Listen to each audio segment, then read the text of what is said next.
Salamat sa inyong pagdalo sa isang makabuluhang pagtitipon ngayong araw. Ang ceremonial blessing and official turnover of garbage trucks. Ating pong palakpakan bawat isang narito ngayong umaga. Ang okasyon ito ay hindi lamang simpleng turnover ng mga kagamitan, kundi isang mahalagang hakbang patungo sa mas epesyente, mas sistematiko at mas responsableng pamamahala ng kalinisan sa ating bayan. Ito ay sumasalamin sa ating sama-samang layunin na pangalagaan ang ating kapaligiran at tiyakin ang mas maayos na serbisyong pampubliko para sa bawat balagtasenyo. Ngayong araw, ating masasaksihan ang isa na namang patunay ng patuloy na pag-unlad at malasakit ng ating lokal na pamahalaan para sa kapakanan ng ating komunidad. Misyon at matibay pumuno. Sa puntong ito, ating pakinggan ang mensahe ng pagbati at inspirasyon mula sa ating butihing punong bayan. Isang lider na patuloy na nagsusulong ng kaunlaran at serbisyong may malasakit. Mga minamahal naming panauhin, narito po ang ating Municipal Mayor, Honorable Adrian J. Santiago. Ano po sa ating lahat, ano po sa ating pong Vice Mayor muna Payuhan, Golda, nagpakan nga po natin.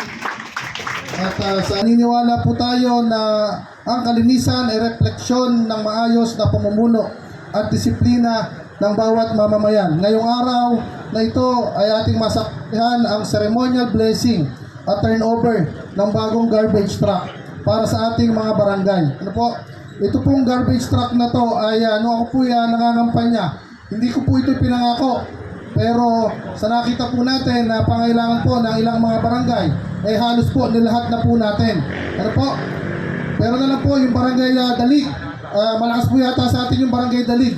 Yung request niya sa atin na evacuation center, yung para po sa kanya, yung po yung request ni Cap Emboy. Kaya po yung sa kanya po ay, kung mapapasin nyo po, 8 po ito.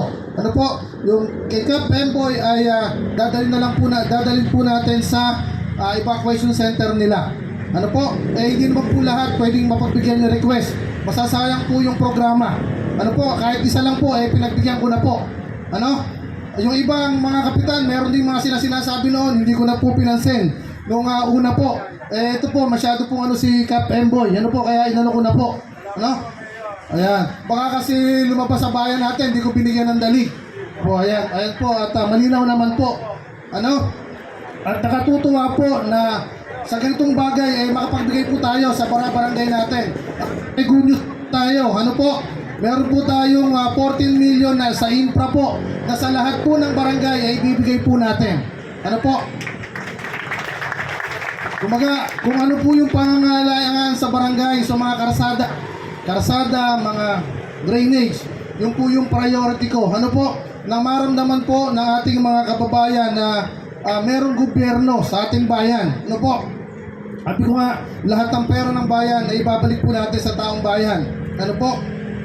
Ito ay bunga ng masusing pakikipag-ugnayan. Siyempre, nakapapasalamat po ako sa inyong lahat, lalong-lalo na sa ating Vice Mayor, sa SB. Ano po, na siyempre, hindi naman po ito mangyayari din kung wala din silang kahit paano pahintulot. Ang Mayor ay nagpaplano, ito yung gusto ng Mayor. Siyempre, pag hindi po tayo sinamahan ng ating mga department head, ay hindi naman po mangyayari yung mga bagay din. Ano mo, maliban na lang, kausapin ko pa sila ng matindi. Pero hindi na po tayo umabot sa ganun. Ano po, at sa lahat po na sa bawat barangay na nandito po yung ilang mga department head po natin. Basta kung ano po yung pangangailangan nyo sa bawat barangay ninyo. Kahit hindi na po kayo diretso sa akin, nandiyan naman po yung mga department head. Kung ano po yung tatrabahuhin po nila yan. Ano po? At tayo naman po ay may nilaan naman pondo sa bawat departamento. Ano po? Sabi ko nga po, ito ay bunga ng isang masusing pakikipag-ugnayan, pakikinig ng inyong lingkod sa pangailangan ng ating mga barangay. Batid po natin na isa sa mga pangunahing hamon sa kinakaharap ng ating komunidad ay maayos at epesyenteng pamamahala ng basura. Nalaman po natin ang kailangan. Ngayon ay kumilos po tayo upang ito ay matugunan. Ito po talaga, plano ko po talaga dito, pick up. Siyam na pick up para sa bawat barangay. Kaya lang, nakita ko nga po, syempre, habang ang bayan po natin ay nagsisimula muli. Kumbaga, ito po muna yung aking pinoyekto.